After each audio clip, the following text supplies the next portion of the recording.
Hey, welcome everybody. Happy Thursday, and welcome to the conclusion. I won't say it's the final, but it's the conclusion of our four-part series on future of employability with Dr. Ed Gordon. Appreciate you being here, for especially those who have been with us throughout there. But if you didn't attend the other ones, they are available online. If you can't find them, let me know. I'll send you a link. But we appreciate you being back. It's been a great time, and obviously more necessary than ever of reskilling everybody. Couple things. My name is Ira Wolfe. My company is Success Performance Solutions. You might be able to see that from behind on the screen. And I'll give a brief intro to that. And then beside me, I've got Dr. Ed Gordon again, talking about the author of Future of Jobs, been doing this type of work for a long time, and he's got an exciting white paper coming up he's doing a lot of research for, and this is what we're going to be talking about will be part of that as well. Let me just going to change the screen just a little bit here for us. Make that front and center. As I said, my company is Success Performance Solutions. For those who do know me, this will be a bit repetitive. But we work with small, medium-sized businesses, helping them hire the right people. We do that through pre-employment and leadership assessment. So we're also working on succession of leadership, making sure people have the skills or identify the people that are next in line or should be next in line. And then we also have a new LMS with 2,600 courses in it that has helped developing those future people. So that fits into today's subject as well. So we help people recruit faster, hire smarter, and you can learn a little bit more about what we do at successperformancesolutions.com, or just reach out to me if you have any questions.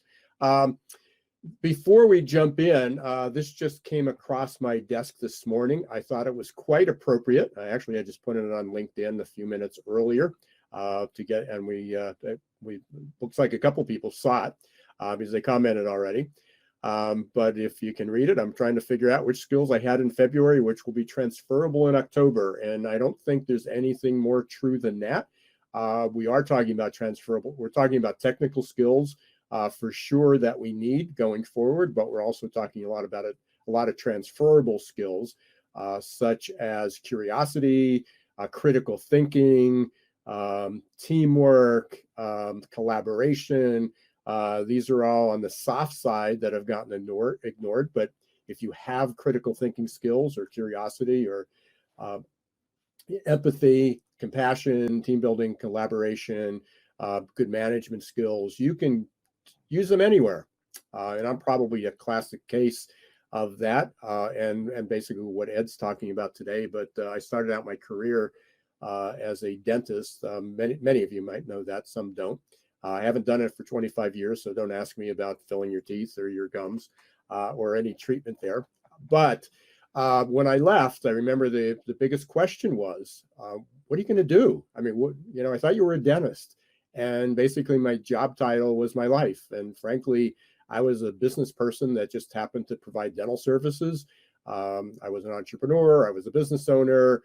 I was a manager. I was a team builder. I loved the other parts.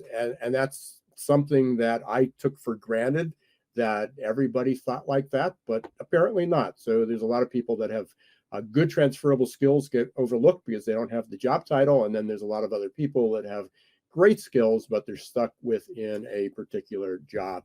And we're going to talk about how to fix that. And there's a lot of moving components from education and parents and government and just mindset.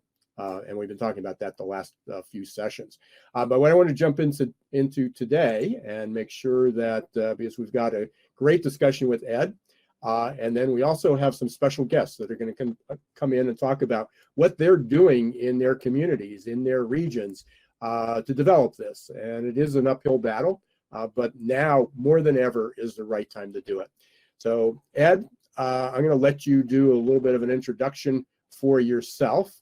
And I'm going to turn it over to you. Thank you. Thank you, Ira. I'm Ed Gordon, president of Imperial Consulting Corporation in Chicago. And we are a consulting and research company that has been involved in workforce development, particularly in this area of regional development for the last 30 years. So today we're going to first, we're going to talk about rebuilding workforce knowledge. And the slide you see to start with are, there's the easy way to do it, the way that we talked about in our last session. It's not very effective anymore in attracting the talent that you're looking for. And then there is the long-term development of your regional workforce economy. And that's what we're going to look at today, and how communities across the United States have already gotten started.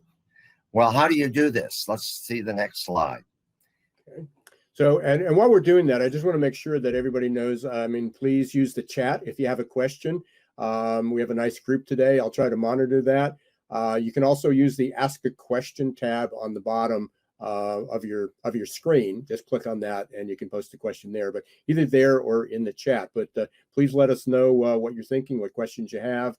Challenge us with your ideas as well. None of us have all the answers here. Ed does, but I'm still learning. So. Well, let's put it this way. I'm still learning from our field research of what works with the communities across the country. And in the book Future Jobs, we talk about the 3 steps that these communities have taken. First, increasing the awareness among business people, educators, parents, nonprofits, local government, workforce boards, chambers of commerce, of what this skills job deficit looks like, and why it's getting worse, and what's going on in the future, and what are the solutions. Well, the first is getting people on board that we need to change an outdated education to employment system to develop more people with the proper education that's needed. Second, alignment, getting people to collaborate and work together, which takes enlightened leadership stepping forward in communities to get people to help them work together. And then finally, taking action, actually setting up the programs to retrain and reskill adult current workers, as well as better prepare the next generation, both the students and their parents, and getting all of these component parts to work together: for-profit, nonprofit, educational, business. Next slide. And what we have found since the early 1990s is that communities began doing this in the 1990s as communities began to lose population, lose small businesses, and see their tax base fall apart. I call them regional talent innovation networks, or retain, because they want to retain people. They want to retain businesses. They not only want to build a tax base, they want to improve it. And basically, it is about preparing and connecting people to jobs, the current and the next generation. And right now, identity politics is threatening to divide the United States into warring groups. It demands individual privileges instead of supporting greater community needs through civic activism, civic alignment. Retains offer a forum that unites rather than divides, and rebuilds rather than defends the status quo. Okay, so the next slide. What do retains do? Well, short term, right now we have, going into this recession in February of 2020, we had at least 10.5 million vacant jobs across the US. Most of those were good paying jobs with benefits. We didn't have the people to fill them. This we can solve through increasing job training within businesses, as well as incumbent worker training on site. Those are short-term goals to fill these jobs.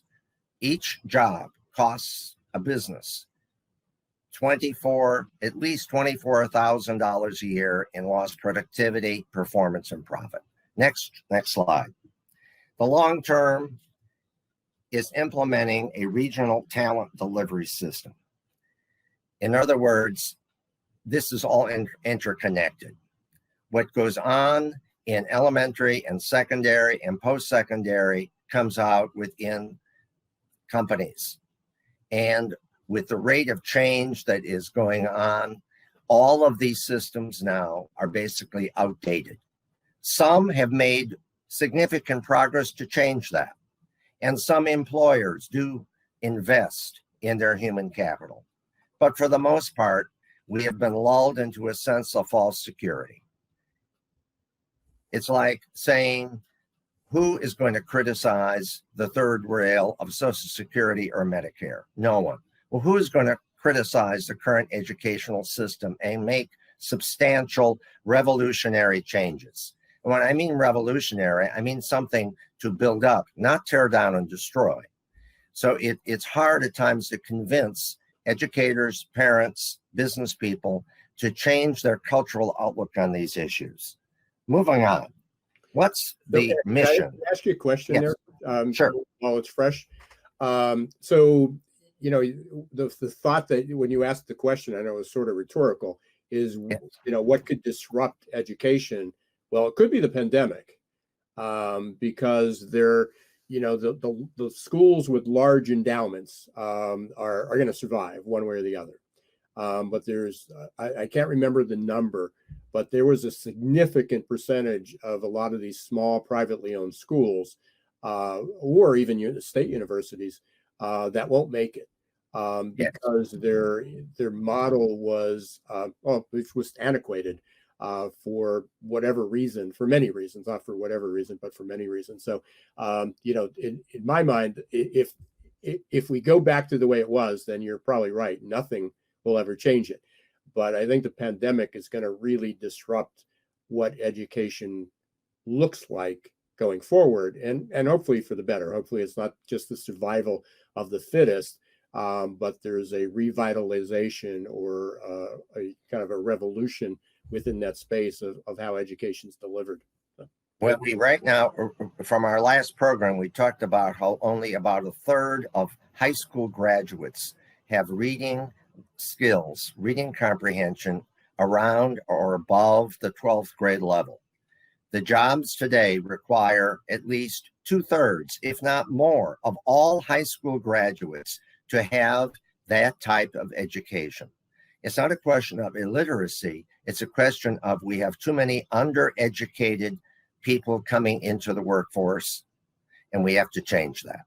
Yep. So now let's move on to the next slide. So what is the bottom line message? You want growth of the regional economy and growth for individual businesses, obviously. You want opportunity for new job and business development within your community. You want freedom to support economic and educational diversity. People do want a better education, and many people struggle to get it. We need to change this. And here's the clincher. This is what we're struggling with right now. This is what we're offering. Hope for the future. This will require something called, oh, can I mention this now? Don't all run away and hide. Self-sacrifice. You mean we're actually going to have to put something into this in order to get something out? Well, I think of my parents, and I think of the people before me who did that for me, for my generation. Guess what? If we want more better educated people, we're going to have to do something. We're going to have to make an investment in our employees. We're going to have to make an investment in educational institutions. We're going to have to make an investment in job training. There's no way around it, because right now we're in a race between education and technology. And right now, technology is clearly winning and overshadowing our educational institutions. Let's take a look at the next slide. If we can get it up. There we go. Well, here's a very important point. Regional talent economic development means to get people to come together, a wide spectrum of skills and backgrounds and interests. And greater talent development needs to address very complex socioeconomic issues. You know, there are no simple solutions to this. Giving a computer to every kid isn't going to solve this. More early childhood education all by itself isn't going to solve this.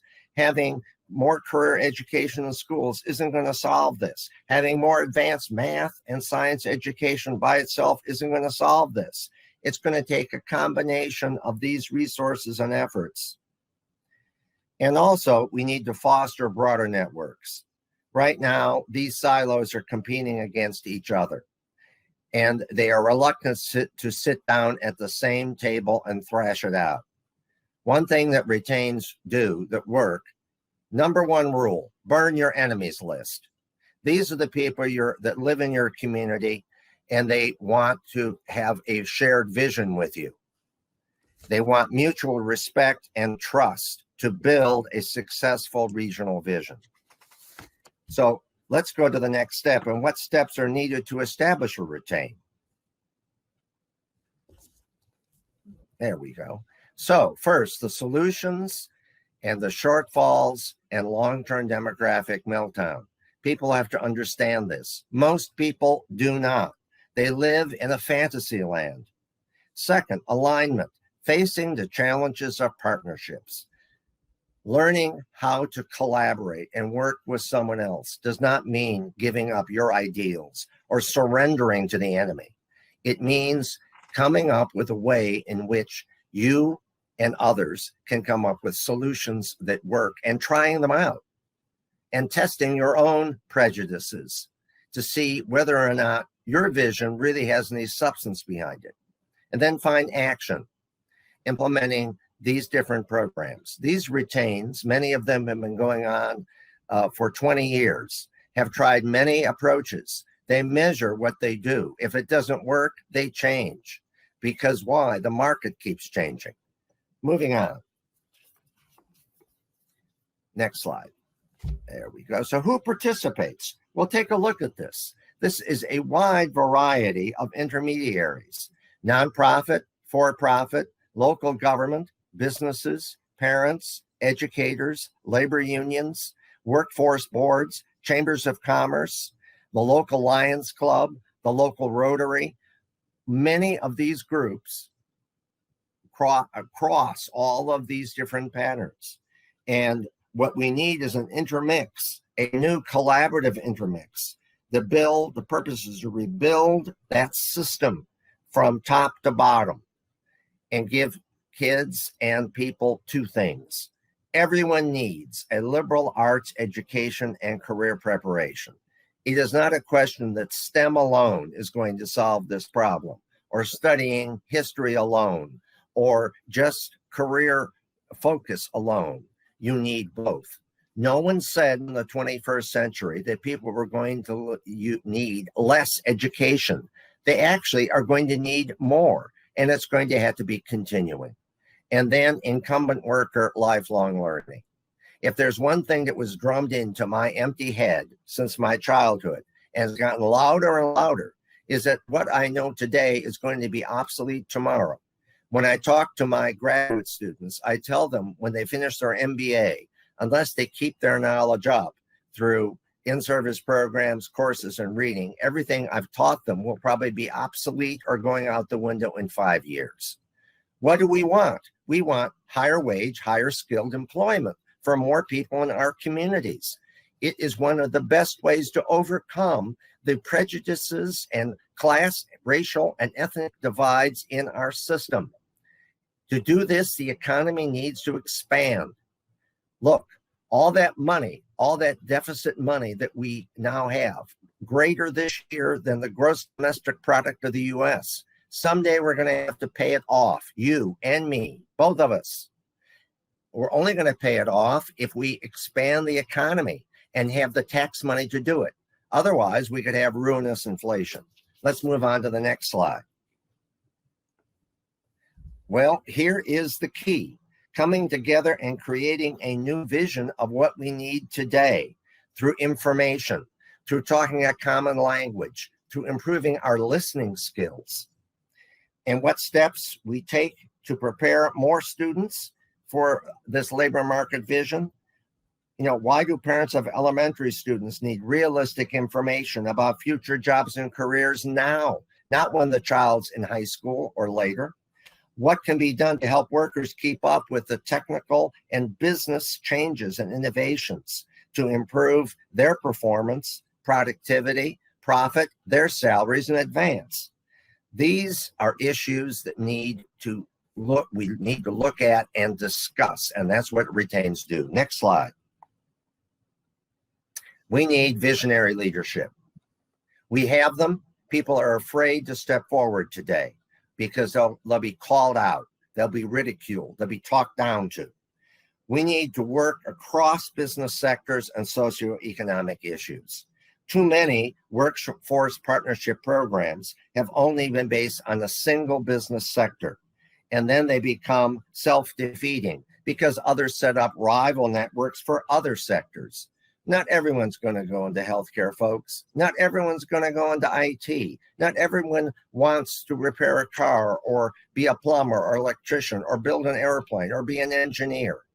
A lot of this is driven by the talents of the child and the adult and their interest and what kind of career area they want to go into. By having a broader retain, we can develop and give a better education to both our students and our workforce. Fine. Next slide, please. Well, I want you for this retain movement. This is a war. This is going on worldwide, folks. I'm just crunching the numbers for our white paper. I'm not going to reveal everything to you now because I want you to come back later and read the white paper. But I can tell you right now, by 2030, unless the system changes, we are facing a worldwide catastrophe. And particularly in the United States, we are the most vulnerable because we are a world leader in many fields. We will lose that because we do not have the people to do the work. We have some, but not enough. Retains, though, are excellent examples of the American free enterprise system at work. How did we win the Second World War? How did we put a man on the moon? We did it through collaborative work nationally. These retains are about building today for a better tomorrow. They make sure that everyone understands that developing human capital, developing their children, their employees, is both a business and community's primary goal. Through inclusiveness, retains bring together all segments of a community, thus facilitating a flow of ideas and allowing the best ones to win out. So let's take a look at some examples of retains. Here's a list of some of them, and we're going to have a few of them talk right now. These are brand names, but they basically fit this picture that I've made for you today. And of course, in future jobs, there's a lot more information about what we just talked about, the data behind the change, case studies on there are 1,000 retains across the US, both large and small. So what we'd like to do, I think, is start out with Jack Oakes, and he's here today to talk about High School Inc. in Santa Ana, California. Can we get Jack Oakes in now to the conversation? Right now. Jack, the invitation's on the way. You should get a little pop-up on your screen, and hopefully you'll be able to join us uneventfully. Looks like he's coming on board. Again, if anybody has any questions for Ed or myself or soon to be Jack, just post them in the chat, please.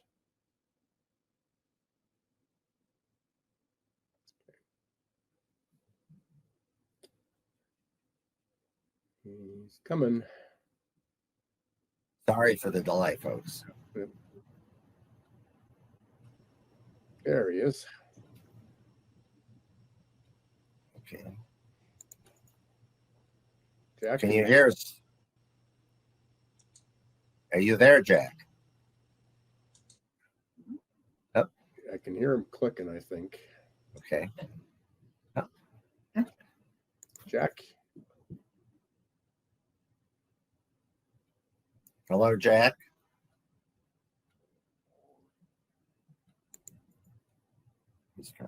All right, waiting for Jack Oakes to reconnect. Okay. Oh, all right. Logged off. We want to try one of the other Okay, why don't we try then Sue Lacey? Okay, I need to find Sue on my list here. There's Sue. Sue, I'm going to be sending you a link over to invite you on screen. And you just need to connect. Sue is with ConxusNEO. Oh, There's Sue. Hi, Sue. Hi, Sue. So why don't you tell us about Conexus? That sounds like a plan. So, Ira, could you load my slide deck, please? Yep, I just accidentally got rid of them. So hang on. Coming. So there we are. Okay. Very good. Thanks so much. It was really great, Ed, to hear your overview of the retains and have my presentation within that context. So, Ira, could you please advance to the next slide? And there we go. Okay. So, whoops. This one. That's my slide. Yeah, this one. Put that on at the end, not now. There Okay, we go ahead. All right. So our work at ConxusNEO is focused on building the capacity and improving the performance of the talent ecosystem here in Summit County, Ohio, which is in Akron. We're not an organization that's set up to run programs. Instead, we take stock of all the organizations doing programming within these 5 essential functions that you see in the schematic to prepare young people and adults with the skills and the competencies that companies tell us that they need. We support programs that deliver positive outcomes so they have the resources they need to deliver those positive outcomes long term, and in some cases to scale their work. And in other cases, new programs need to be created to continue to cultivate a comprehensive, aligned system that delivers the results we want in our community. And as we speak, we're establishing key performance indicators within each of these functional areas so that we can begin to keep track of how our community is doing. Next slide, please. So in order to accomplish all of this, we partner with companies to identify the skills they need. We support them to collaborate with educators and a range of other partners to really fill open positions that are currently open and to build a talent pipeline long-term with those skills. Next. So to organize our work, we've created what we call industry sector partnerships within the manufacturing, tech, and healthcare sectors to bring all of these partners together. And our role is to convene and facilitate that process. Next, please. The bottom line is that every organization wins when it's done well. So companies, for instance, become investors in the education system instead of simply consumers. And that's one of the reasons why the College and Career Academies of Akron within Akron Public Schools has been so successful. They intentionally disrupted their district a couple of years ago. So businesses now have helped establish new pathways that are aligned with demand in our region. They provide experiential learning opportunities and curriculum development support. We were honored to serve as the community convener for the master planning process a couple of years ago, and we continue to support implementation. Next, Ira. Our work is driven by the demand for specific skills. So we routinely compile, analyze, and share data with our partners, and we vet the kind of data that you see on the screen now with the companies themselves. This data was pulled last week in terms of the job postings that are most prevalent. While jobs like retail and fast food are in greatest demand in Summit County right now, frankly, we're focused on what we call good and promising jobs for our residents that have a career pathway and that provide a good job with benefits and advancement opportunities. Next. This is an example of a career pathway that we compile and construct with our company partners and education institutions. These are examples of career opportunities that young people and their parents can consider, and that they can begin to plan even which pathway they might want to select in high school, and then what they might want to plan for to continue their education after high school. So this is one example within advanced manufacturing, but we probably have close to 40 or 50 examples. And so we pull the labor market data, and then we sit down with our company and education partners to really hone in specific pathways in terms of education that are available, so that individuals have that information upon which to make decisions.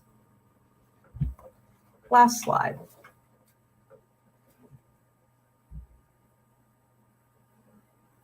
There we go.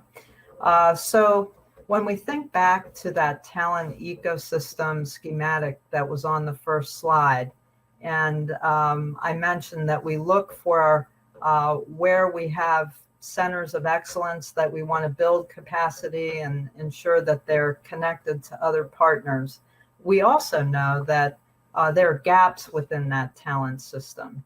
And in our community, we know that one of those gaps is our ability to reach and engage our community's Black population with what with Ed said at the beginning, with the awareness of where those opportunities are, some information that they receive directly from industry leaders, and then a connection either to an opportunity with transferable skills they already have, or to a training and education partner that can better prepare them. So we've been coordinating a collective effort with over 20 organizations in our community and some key Black leadership in Greater Akron to successfully plan and implement a pilot virtual job and training fair this week. The majority of candidates were Black, and employers indicated that they moved 76% of the candidates that participated to the next phase in the pipeline. So we were pleased with that initial outcome. All of those jobs that were available began at least $15 an hour with benefits. So we're excited to plan the next opportunity in October. But again, just an example of some of the work we do to pilot some of those collaborations when we see that there's a gap in the system. I'll leave it at that. Well, Sue, thank you very much. And of course, they have a beautiful website. You can get a lot of more information from that. And I'm sure Sue would, and her staff would be happy to talk with you. But there are many, many organizations like this. They're not all exactly the same, but the themes run through the retain model to get action taken within the community and to sustain systemic change, which is what Sue is all about. All right. Thank you, Sue. Don't go away now, because we'll be back in a minute. But let's see if we can get Jack now connected. Reinviting Jack here. If there's any questions for Sue, Sue, you answered the one question. I was interested if how recent some of those jobs were. I was surprised that fast food and hospitality still was such a large segment, in demand, especially with as many people laid off, people cut back. So I was still surprised that was still a high demand job. Right. Well, restaurants and bars are still hiring to replenish the folks that they laid off. So that's why we see so many job postings at this particular moment in time. We'll see if that drops when outdoor dining is no longer so accessible here in Northeast Ohio. Yeah, that'll be coming up. Not too right. far. All right. Thank you, Sue. I think Jack is He's still trying. signaling. He says here now he's ready to go. He says Yeah, audio I've is now invited working. him, but he's not. He's invited to go on, so I'm waiting. His connection's still not working for some reason. Technology is wonderful, isn't it, folks? When it works When it works, properly. right? Yeah. Well, be grateful we can do this, or otherwise we'd be sitting in our little silos in Ohio, and you're in Pennsylvania. I'm in Illinois, and Jack is in greater LA, and we'd all be sitting there worrying about what to do. Yeah, Well, we don't have to do that now. the idea of quarantining and shut down is quite a bit different now than Oh, there's Jack. it was in the last pandemic 100 years ago, right? Yes, that's right. Hi, Jack. How are you? I'm well, Ed. I'm well. Thank you for inviting me onto this podcast. And hello, Ira. How you doing? I'm doing really well. Hey, thanks. Appreciate it. Glad you're here. And say hello to Sue, your counterpart in Ohio. I am so pleased to meet you, Sue, and I apologize. I missed your talk, and unfortunately, that happens. And I don't know why, but I nimbly, I have to say, transferred from one server to the next. So here I am, ready to go. Nice So to tell meet us you. about High School Inc. Well, High School Inc. Really is a testimony to what Ed has been talking about. And thank you, Ed, and Ira for your visionary leadership. Sue, you're doing wonderful jobs. Ed is so right. We need vision. And that's what happened around the 90s in Santa Ana, California, when the public really, it came from the community, and they were concerned about education. And they just happened to connect with us at a time when we had a grant to reach out to the community. And those were the first beginnings. That's where the seeds were planted for Bridge to Careers and the development between the Chamber of Commerce of Santa Ana and the Education Department. So I represented the Career Technical Education Program and the Career Education Program. And I said at the time, they were really interested in changing and improving performance in education. And I said, well, there's a way you can do it, but it's going to require a lot of change. And boy, I didn't know what true words I was saying, because it took a heck of a lot of change. And the most important thing I can impart is how long it takes. We started in the 90s. We used Ed's book, Skill Wars, that came out in 2000. And we built on his next book, Future Jobs. And then we went on, and I was so inspired, I wrote a book on what we were doing. So it takes time and commitment. And I tell people who are in business and who are in education, and they're coming together to solve some of our problems, don't come to the table unless you plan to stay forever, because the kids are going to be there forever. The problems are going to be there forever. The only caveat I would have to say to Ira's topic for today, rebuilding, and Ed's concept of what you need to do for building and retain, when you say you need awareness, alignment, and action. The only caveat I have is awareness,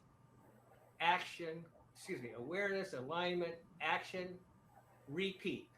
Awareness, action, alignment, action, repeat. You never stop. You just have to have consistency. So bottom line is, we developed a program called High School Inc. And we are celebrating what is 13 years in a school district, and we're branching out to other schools. But actually it started in the 90s and the beginning of the century, when we said, look, I'm ready for the 20th century.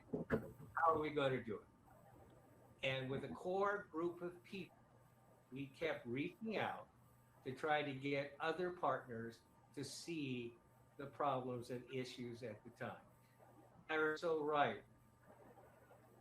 The block of traditional education in America has been cracking since the 90s. And COVID-19 made the last hammer blow. that is going to bring to light what really is good education and makes students successful.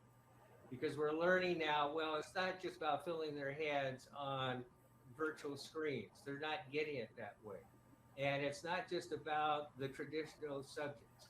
It's about blending the academic core with the technical skills necessary to be a productive citizen in America in this unbelievable time that we're living in. Well, now, when I first started working with you folks 20 years ago, the Chamber of Commerce was the organization that started the ball rolling and working with the school district. Now you have a foundation with the Chamber of Commerce and others on it, and you have 6 career academies in the first high school, and now you're spreading that to all the other high schools in Santa Ana. Is that correct? That is correct. And it has taken what I would say the best possible moment in this podcast so far has been when you said, burn your enemy list. Boy, is that ever a truism.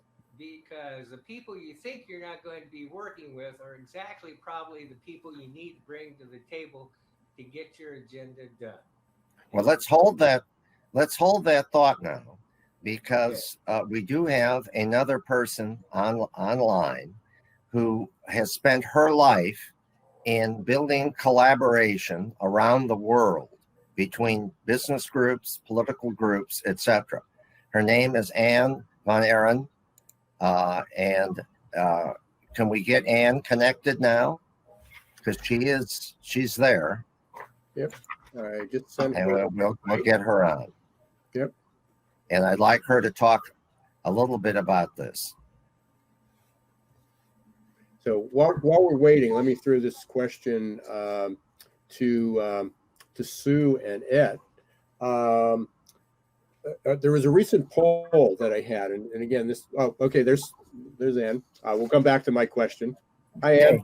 Yes. Welcome. Hi, everybody.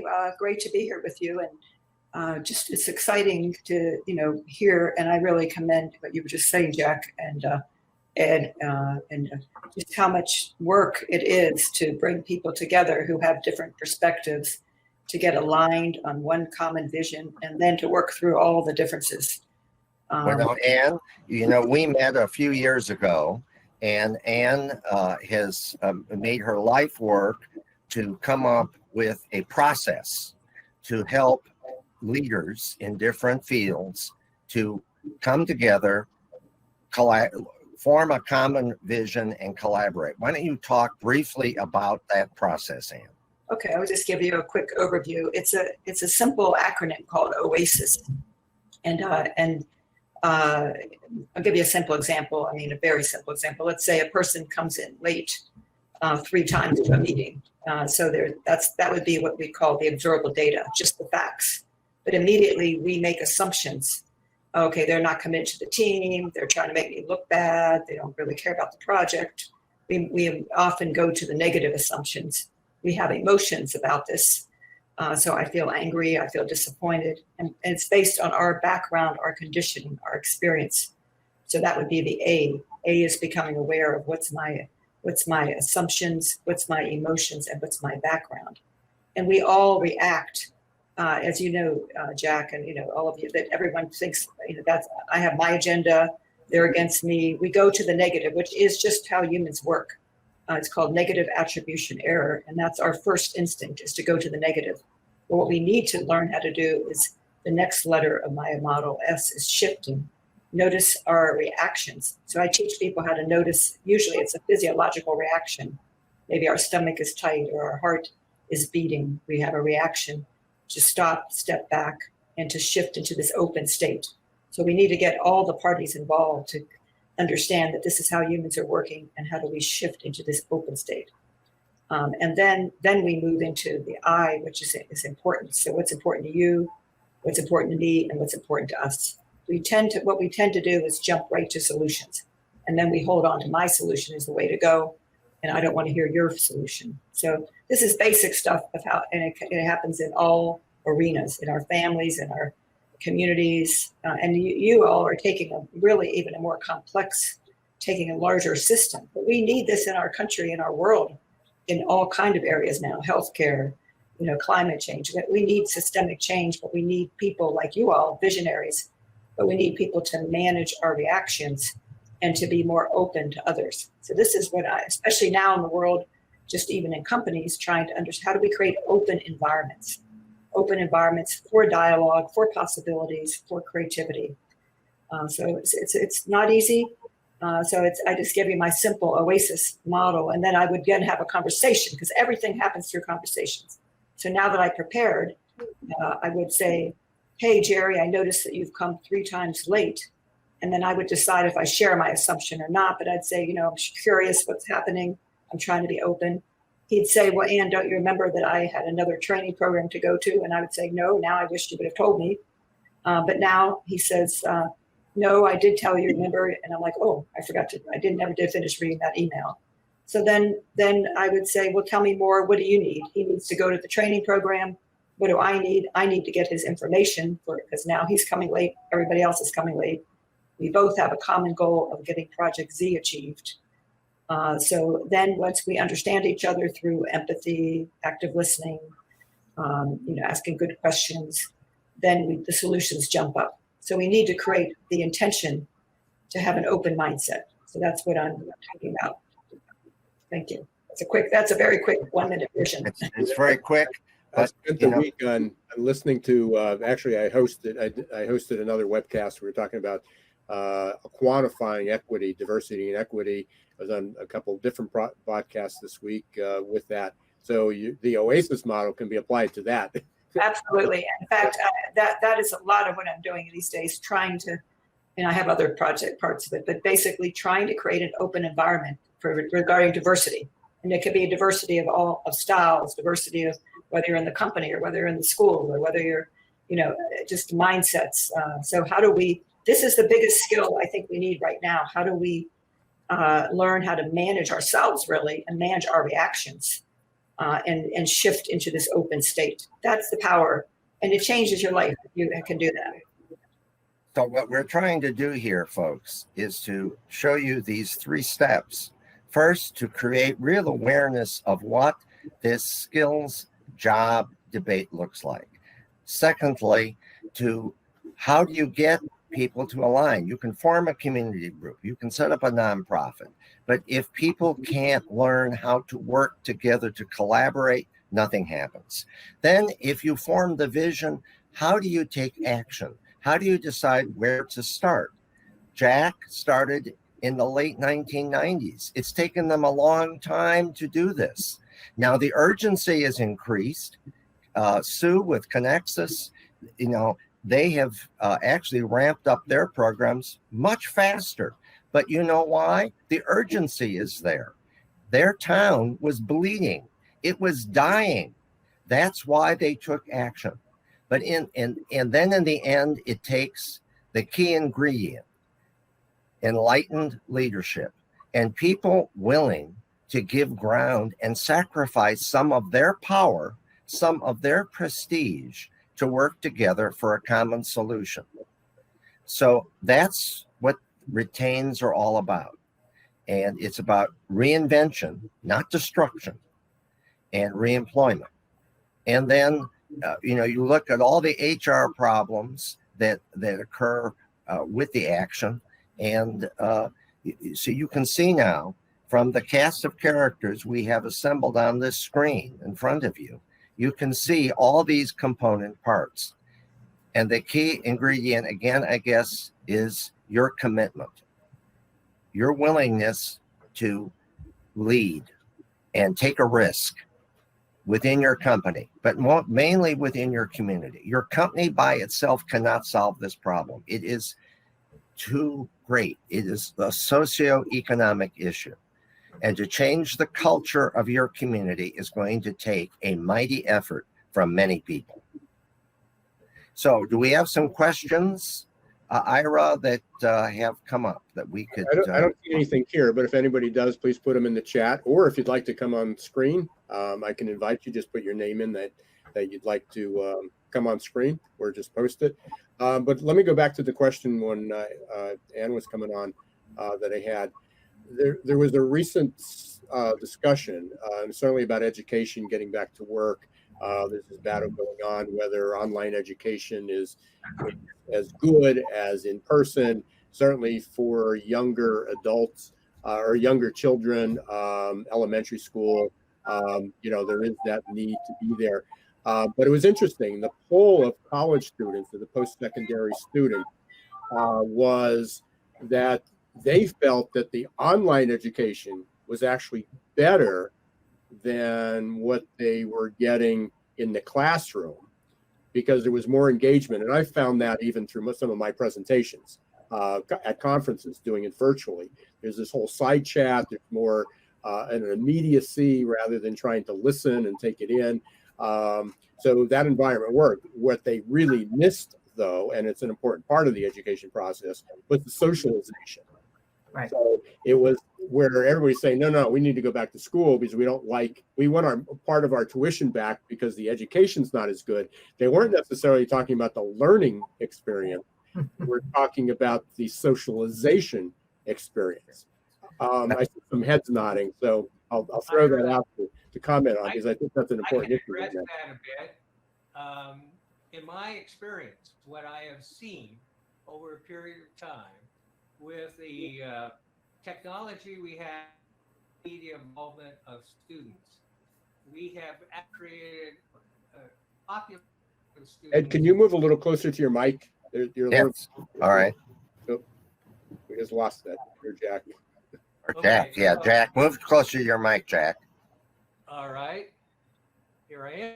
Social media and technology is a battle classroom, teachers and instruction.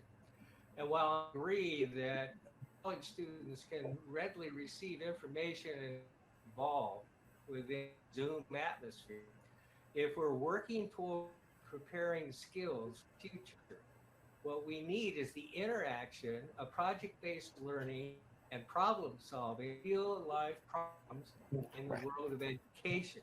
Right. It's that social that will bring the change in the future is willing to work together, such as my opinion is being developed in the high school and community colleges in California. And certainly in my own teaching experience in higher ed, having the students work on teams as part of the course on a real problem that they are going to have to solve and work through is trying to apply theory to actual practice and case study gets them much more involved.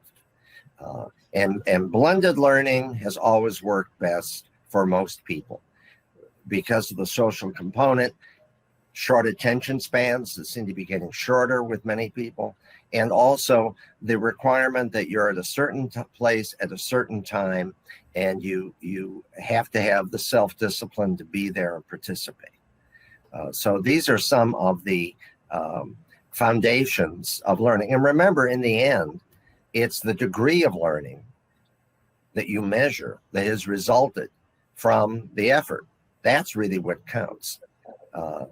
Not just the mechanisms that you use, that you go through, but actually, what do people actually learn from the experience and how much do they retain for the long term, we hope, at least. Have you learned to learn? Do you know Learning how to learn. Right. And that's one of the central focuses of what I see the retains try to do, so that more students, when they graduate from high school, have learned how to learn independently, accept the idea that lifelong learning is not a burden, it's a necessity. And they aren't afraid to learn. So many people are afraid of learning, of being made to look foolish. And this is something I think we can overcome through the K-12 and post-secondary process. And the idea, too, that every student needs a post-secondary education. whether it's a 4-year degree, a 2-year degree, a certificate, an apprenticeship. Everyone needs that in order to get a good job. Yeah, one of the things I'd like to just add about that, if you guys recall, I had an example of a career pathway in advanced manufacturing. And that's exactly the reason that we've created those schematics, so that we're creating an environment, we're creating the kind of culture in Greater Akron where we talk about it's not just about getting that first job as a machine operator, which is at the bottom of that pathway, but how might we either get you into an apprenticeship, which we're launching here in a matter of weeks, a Department of Labor grant, or how about going to Stark State College to get yourself set up into their programs where there are work-based learning opportunities, to position yourself for a maintenance tech, which is one of those high demand, in-demand occupations on one of those previous slides. So I couldn't agree with Ed and others more about that. Really important to help people see the big picture and the opportunity that they can create for themselves if they're committed to continuing to learn, and if we're supporting our employers to invest in the incumbent workforce as well. For quite some time here in Greater Akron, I think it was probably true across the country, after the recession, companies disinvested in training for their workers. And now we're seeing a turn that it's hard, it's a tight labor market now in a weirdly different way than it was before the pandemic. So anyway, yeah, I agree with what everybody's saying. And the illustration of these pathways is and I'm in the business. I mean, it's a great story. So, be sure to share these, out there, because people don't make those connections. And especially many parents don't make those connections. They assume that somebody went to school to be a VP of operations, and you start up. And so many people didn't. Hey, we've only got a few minutes left, and I do want to make sure that we get this information. So, while you've got the floor, how can people get in touch with you? What's the best way? Are you asking me? Yes. Oh, so you can reach me at ConxusNEO.jobs,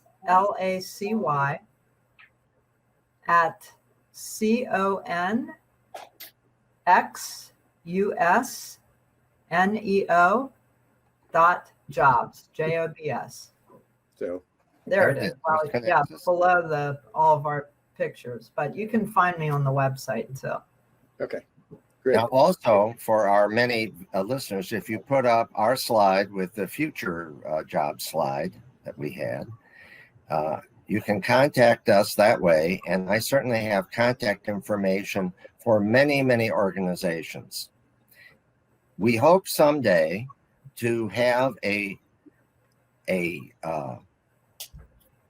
conference actually for retains from across the country, so that people can do what we're doing with you right now, and in a more in-depth way share information on the success stories of these regional networks to help encourage all of you to set something up like this in your community, so that regionally these success stories will help your state and ultimately change maybe some of the mandates in your state to reflect a 21st century educational system and not something bound by an outdated 20th century model.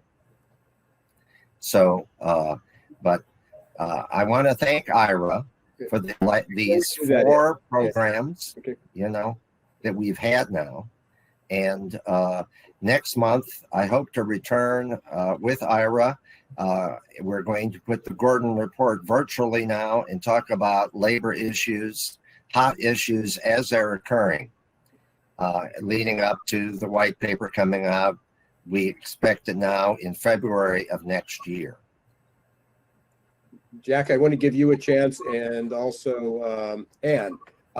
Jack, if somebody wants to reach out to you, how can they get a hold of you?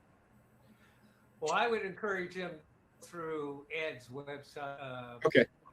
And if they have concern or an issue, we're a team here trying to make this happen in the nation, and I want to keep the effort going. So let's have them just Ed, and if it's something I need to be involved with, I'll be there joining up right behind Ed. High School Inc. has its own website. You can certainly look at all that information on what they're doing. Right. And Ann, how can people reach out to you? Sure. I mean, through Ed, but also I have if you want to read my book, it's OASIS, www.oasisconversations.com or potentials.com. So thank you. Good. Thanks. And you got Ed's information up here. Again, I want to thank everybody for being here. We had a really nice group. And as I said, this concludes our series of 4. If anybody is interested, I'm going to put those all 4 sessions on one area on my website as well. And then, we'll have a link. I'm sure Ed will have a link to that for anybody who wants to see it. And you certainly can share that, because if anybody's interested in what's going on, how to change this. And there's a lot of conversation going on how we're going to change education, how we're going to close the skills gap. We're not even scratching the surface here. Right. Everybody knows we're reaching to the choir. Again, my name's Ira Wolfe, Success Performance Solution. Really appreciate everybody being here. Thank you guys for joining. Glad all the technology worked. Please be safe. Do what we need to do so we can get past this. Take care, everyone. Thanks. Great to hear you, Sue. Thank you. Thank you.